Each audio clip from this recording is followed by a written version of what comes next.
గుర్తు పెట్టుకో, నందినిని నువ్వు బాగా చూసుకోవాలి. చూసుకుంటాను. ఈ ఎంక్వైరీలు గట్రా ఏమీ అవసరం లేదు.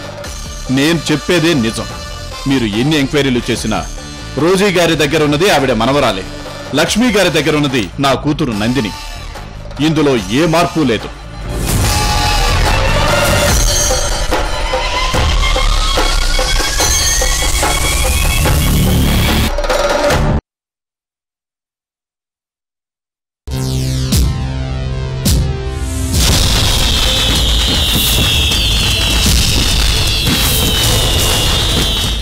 సీతమ్మ వాకిట్లో సిరిమల్లి చెట్టు సీరియల్ 300వ ఎపిసోడ్ పూర్తి చేసుకుంటున్న శుభ సందర్భంగా ఆదరిస్తున్న ఈటీవీ ప్రేక్షకులకు కృతజ్ఞతలు తెలియజేసుకుంటున్నాం.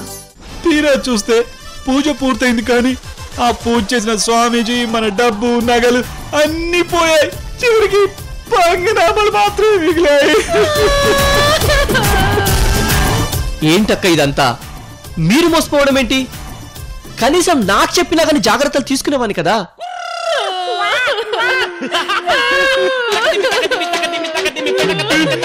ఎక్కడైనా దొంగలు దొంగచాటుగా వచ్చి దొంగతనం చేస్తారు, కానీ మీరేంటి దొంగనే ఇంటికి పిలిపించి అన్ని సర్ది పంపించారు. అంత అమాయకులేంటక్క మీరు? నేను వద్దని చెప్పినా వినకుండా ఇక్కడికి తీసుకొచ్చింది. అంతా దీని వల్లే జరిగింది. నువ్వు మా అక్కని కొడతావేంటి? మా అక్కేదో ఆశపడి అది చెప్పిందే అనుకో. ఇంత చదువు చదివావు గాని నీ తెలివితేటలేమయ్యాయి?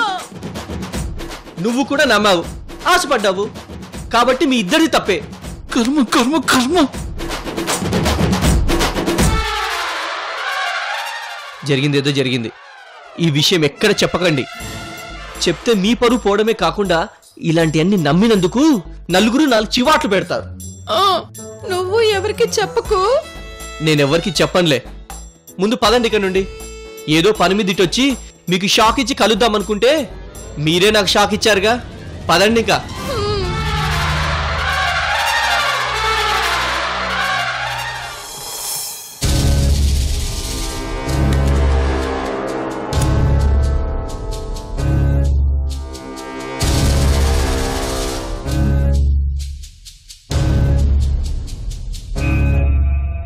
నమస్తే సార్, మీరు చెప్పినట్టే అన్నీ కొట్టేశాను. Very good.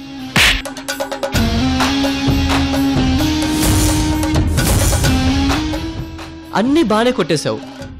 మరి మా బావమెడలో ఉన్న చైన్ ఎందుకు వదిలేశావు? కావాలనే వదిలేశాను సార్. దిష్టి పోతుందని వదిలేశాను సార్. అవును సార్, దొంగతనం చేసిన తర్వాత అన్ని వస్తువులు ఎత్తికెళ్ళకూడదు సార్. అలా కాదని ఎత్తికెళ్తే మనం కొట్టేసిన బంగారం మన దగ్గర నిలవదని చిన్న నమ్మకం ఉంది సార్. అందుకే ఆ చైన్ వదిలేశాను సార్. ఓ, అదొకటి ఉందా? సరే సరే.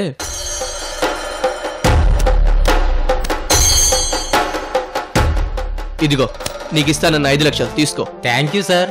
మళ్ళీ ఏదైనా అవసరమైతే నన్ను పిలవటం మర్చిపోకండి సార్. అలాగే ఉంటాను సార్.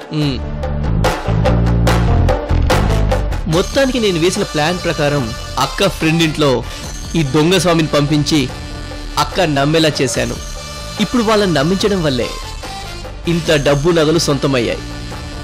ఫిజికల్గా ఇదంతా సంపాదించాలంటే ఎన్ని సంవత్సరాలు టైం పడుతుందో నాకు తెలియదు, కానీ బుద్ధిని ఉపయోగించి 1 డేలో ఇదంతా సంపాదించగలిగాను. నువ్వు గ్రేట్ రా విజయ్.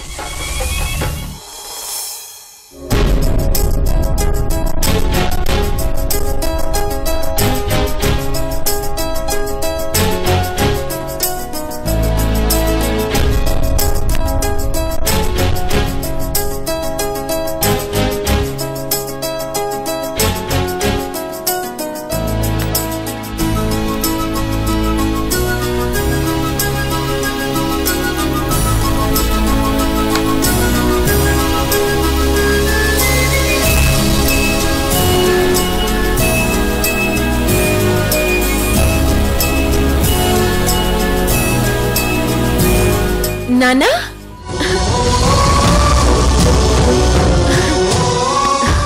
నానా బాగున్నారా? బాగున్నానమ్మా. అమ్మ ఎలా ఉంది నానా? బాగుందమ్మా. కాకపోతే నీ గురించే ఎక్కువగా కలవరిస్తోందమ్మా.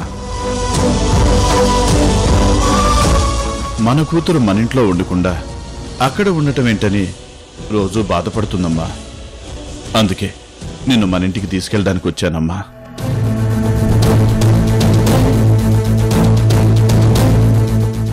పదమ్మ వెళ్దాం.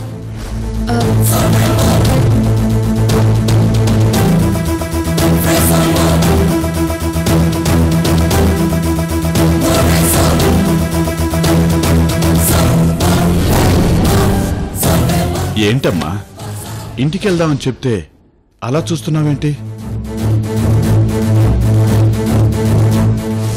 ఏమైందమ్మా? అది కాదు నాన్న, ఇంట్లో అజ్జి కూడా లేదు. అజ్జికి చెప్పకుండా ఇప్పుడు సడన్ గా రమ్మంటే ఎలా రాను నాన్న? నా కూతుర్ని నేను తీసుకెళ్ళడానికి ఆవిడ పర్మిషన్ నేను తీసుకోవడం ఏంటమ్మా? సరే, నువ్వు కోరుకున్నట్టుగానే లక్ష్మి గారికి తర్వాత చెప్తాను గాని ముందు ఇక్కడి నుంచి వెళ్దాం పదమ్మా. అయ్యో, నాన్నేంటి సడన్ గా వచ్చి నన్ను తీసుకెళ్తానని చెప్తున్నారు? ఇప్పుడు ఏం చేయాలి? పైగా వెళ్ళేటప్పుడు అజ్జికి చెప్పకుండా వెళ్ళడం కరెక్ట్ కాదు. ఏంటమ్మా ఆలోచిస్తున్నావేంటి? అక్కడ మీ అమ్మ నీ కోసం 1000 కళ్ళతో ఎదురు చూస్తుంది. పదమ్మా.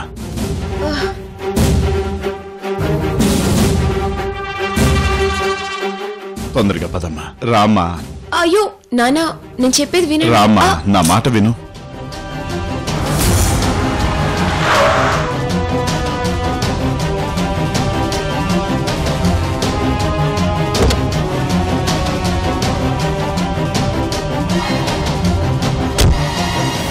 ఏంటి సురేంద్ర గారు, బాగున్నారా? బాగున్నానండి.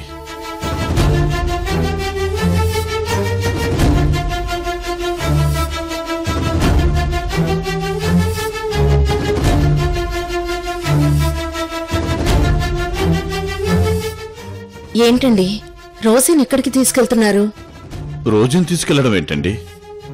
తను నా కూతురు నందిని కదా. నందినిని పట్టుకుని రోజే అంటున్నారేంటి?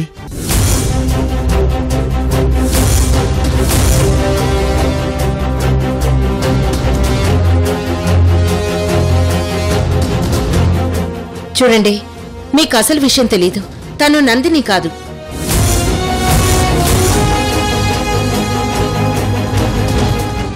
మా మనవరాలు రోజీ.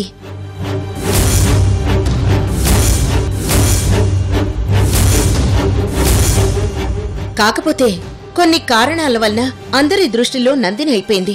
నిజానికి రోజీ ఇంట్లో ఉన్న అమ్మాయి మీ కూతురు.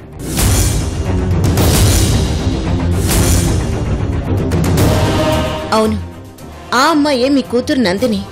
తొందరలోనే అన్ని విషయాలు మీకు తెలుస్తాయి. ఏంటండి, నా చెవులో పూలేమన్నా కనిపిస్తున్నాయా? వింటున్నాను కదా అని ఏవేవో చెప్తున్నారు.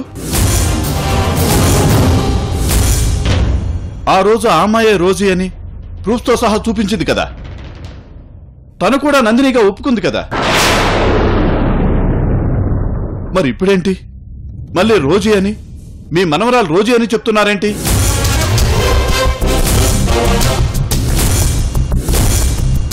చూడండి, మీకు నిజాలు తెలియవు. అనవసరంగా పొరపాటు పడుతున్నారు. అసలేం జరిగిందో తొందరలో మీకే తెలుస్తుంది. అంతవరకు నా మనవరాలు ఇక్కడే ఉంటుంది. మీరు తీసుకెళ్ళడానికి వీల్లేదు. ఏంటండి, నన్నే బెదిరిస్తున్నారా? అసలు నా గురించి ఏమనుకుంటున్నారు? ఏం చెప్పినా విని సైలెంట్ గా వెళ్ళిపోతాననుకుంటున్నారా? చిన్నప్పుడే మా కూతురు మాకు దూరం అయితే నేను నా భార్య తన కోసం ఎన్నో చోట్ల వెతికాం. ఆ క్రమంలోనే అనుకోకుండా నేను జైలు జీవితం కూడా అనుభవించాను. ఆ తర్వాత 15 సంవత్సరాలకి మా కూతురు మా దగ్గరికి రావడంతో మేము సంతోషించాం. నా కూతుర్ని తీసుకెళ్లి మేము ముగ్గురం సంతోషంగా బ్రతుకుతుంటే మీరొచ్చి మా జీవితాల్లో లేనిపోని చిచ్చు పెట్టారు.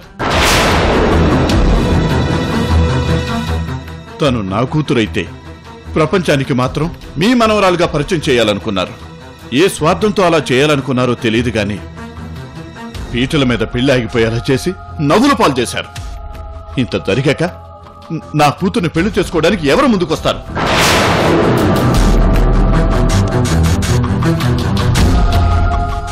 ఒకసారి తన ముఖం చూడండి, నవ్వుతున్న పువ్వులా ఉండేది. ఇప్పుడు చూడండి, అలాంటి అమ్మాయిని రోజుగా ఆ ఇంటికి తీసుకెళ్లి అవమానిస్తారా? ఇదేనా మీ పెద్దరికం? అసలు ఇన్నాళ్ళు తనని మీ దగ్గర పెట్టడమే నేను చేసిన తప్పు. ఆ రోజే నా కూతుర్ని నాతో తీసుకెళ్ళుంటే ఇప్పుడు ఏ ప్రాబ్లం వచ్చేది కాదు. వద్దమ్మా, ఇలాంటి వాళ్ళ దగ్గర ఇలాంటి చోట ఉంటే ఇంకెన్ని అవమానాలు పడాల్సి వస్తుందో. పదమ్మా, ఇక్కడి నుంచి వెళ్ళిపోదాం. నాన్న ఆగండి. మీరు అనవసరంగా ఏవేవో ఊహించుకొని మాట్లాడుతున్నారు. అయినా తన మీద మీకెంత హక్కుందో నాకు అంతే హక్కుంది. తనని ఇక్కడి నుంచి తీసుకెళ్లిపోవడాన్ని నేను ఒప్పుకోను. ఏంటి? తన మీద మీకు అధికారం ఉందా? ఏ అధికారం ఉంది? ఎలాంటి అధికారం ఉంది? చూడండి, తను మీ దగ్గరికి రాకముందే ముక్కోటి దేవతల సాక్షిగా సాంప్రదాయబద్ధంగా తనని నేను దత్తత మనవరాలుగా తీసుకున్నాను.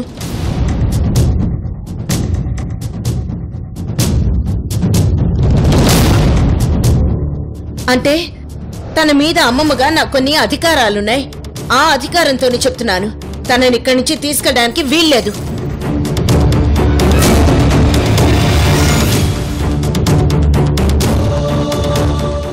ఏంటి? మీరు తనని దత్తత తీసుకున్నంత మాత్రాన తన మీద మీకు అధికారాలుంటాయా? అయినా దత్తత అంటే మా చేతుల మీదుగా మీకిస్తే అధికారం ఉంటుంది, కానీ మీకు మీరుగా దత్తత తీసుకుంటే అధికారం ఎలా ఉంటుంది? అయినా నా కూతురు నా వెంటొస్తుంటే మధ్యలో మీ గోలేంటి?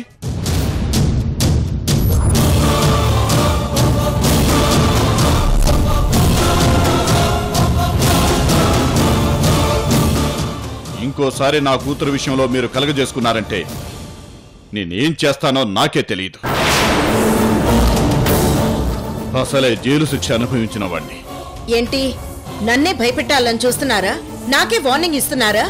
మీకే కాదు, నందిని విషయంలో ఎవరితోనైనా ఇలాగే బిహేవ్ చేస్తాను. నా కూతురంటే నాకు అంత ప్రాణం. నేను నా భార్య బతుకుతుందే తన కోసం. అందుకని ఇక నుంచి తను మీ మనవరాలని మర్చిపోండి. నా కూతురని గుర్తు పెట్టుకోండి. ఇంకోసారి మా జీవితాల్లోకి మీరు వచ్చారంటే తీవ్ర పరిణామాలుంటాయి. జాగ్రత్త. పదమ్మ, వెళ్దాం. రమ్మా. రోసి, అజ్జీ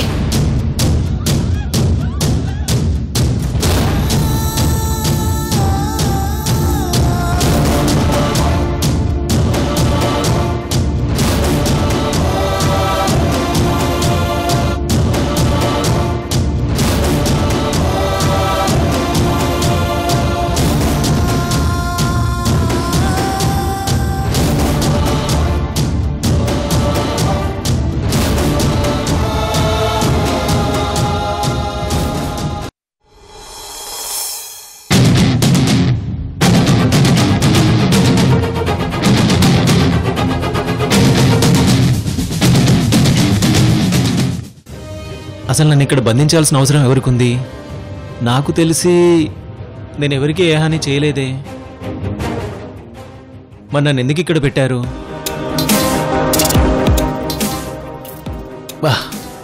బాగా ఆకలిగా ఉంది. ఏం చేయాలి?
నేను ఇక్కడుండి నరకం అనుభవిస్తుంటే అక్కడ నేను కనిపించక నందిని ఎంత నరకం అనుభవిస్తుందేమో.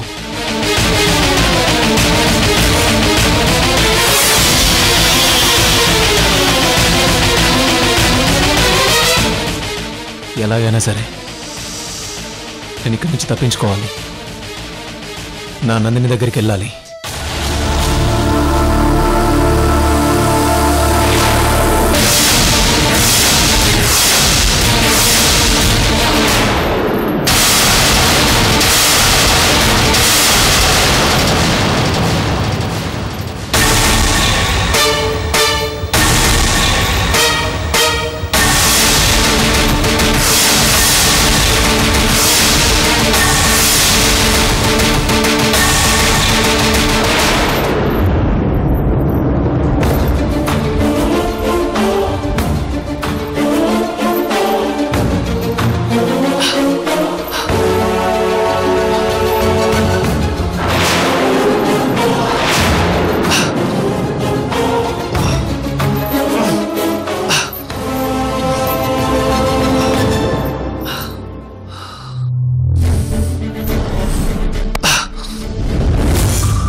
ఇంకా నా కూతురు రాలేదేంటి?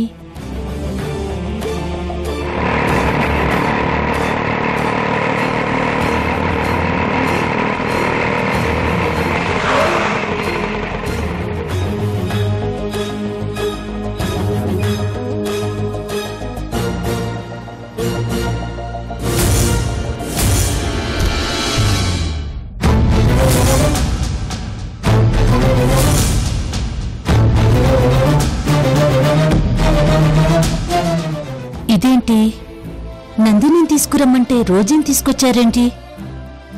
పదమ్మా.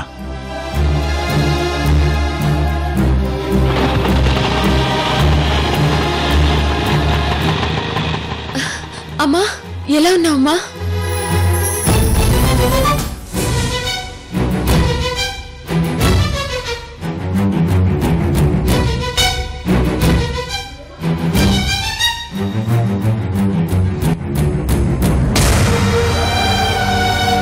యాండి, ఒక్కసారి ఇలా రండి.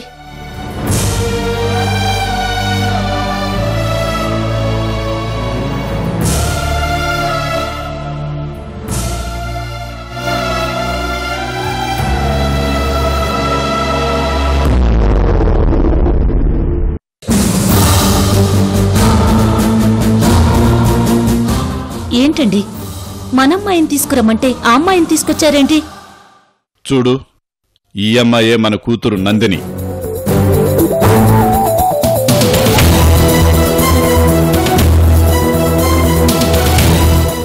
అదేంటండి అలా మాట్లాడుతున్నారు? మీరేగా నందినిగా ఆ అమ్మాయి పెయింటింగ్ వేశారు. పైగా ఆ సోదావుడు కూడా మనమ్మాయే నందిని అని చెప్పింది కదా.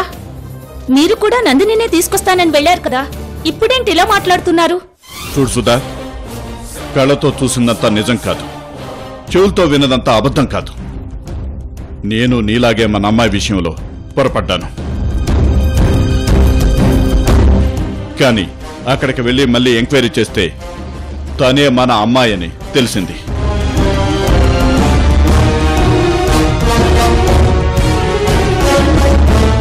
నేను కూడా తనే మన అమ్మాయి అని ఫిక్స్ అయ్యాను. నువ్వు కూడా అలాగే ఫిక్స్ అవ్వు.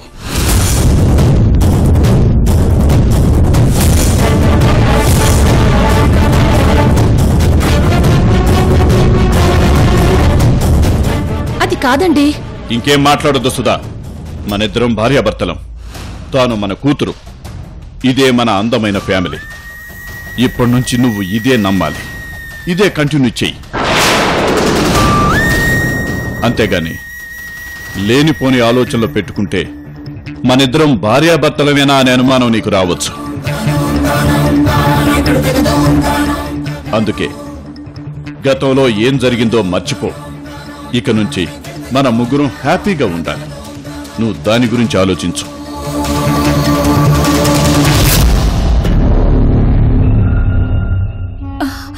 అది ఇంకేం మాట్లాడొద్దు సుధా. అవతల అమ్మాయి ఉంది. పద రా వెళ్దాం.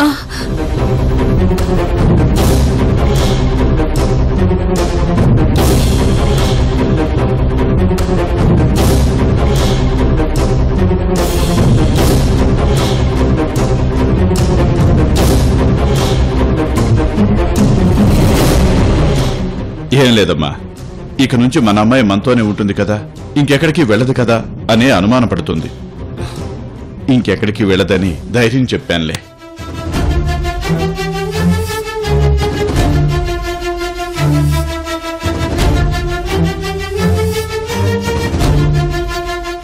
సుధా, ఇంకా దాని గురించి అనుమానపడుతున్నావేంటి? అన్ని సమస్యలు దాటుకుని మళ్ళీ మన అమ్మాయి మన దగ్గరకు వచ్చింది. ముందు లోపలికి పదండి.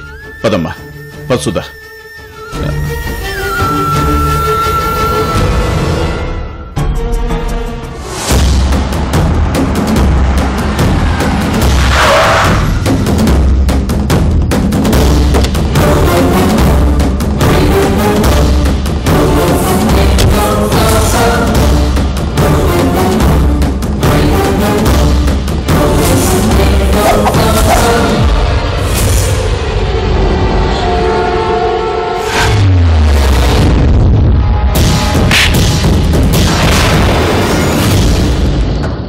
ఏరా, మళ్ళీ ఇక్కడికి ఎందుకు వచ్చావు? ఎందుకు వచ్చావు? అసలు నేను రోజు విడిపోవడానికి కారణం నువ్వే. అది కాదు మేడం. నోర్ముయ్,